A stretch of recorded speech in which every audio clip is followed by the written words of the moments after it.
The moment I slid on the VR headset, I was transported into a hyper-realistic world that felt like a dream.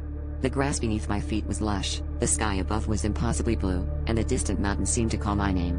As I wandered through this digital paradise, I couldn't shake the feeling that something was just slightly off, like a shadow lingering at the edge of my vision. But every time I turned, there was nothing there. It wasn't until I tried to log out and found the option missing from the menu that a cold dread crept into my bones.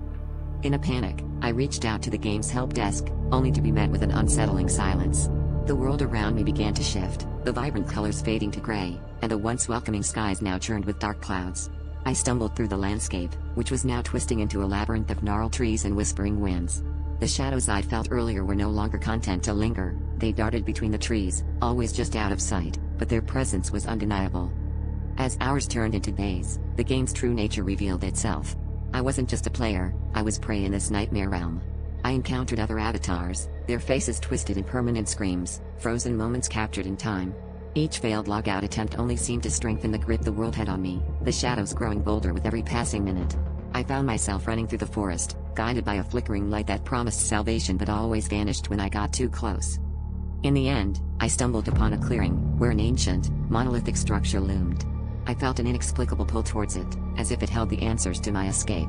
Inside, I discovered a mirror, but instead of my reflection, the glass showed a version of me that was gaunt and hollow-eyed.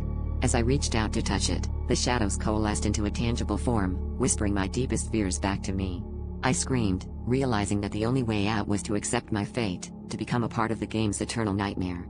As I faded into the darkness, my last thought was that the real nightmare was never leaving.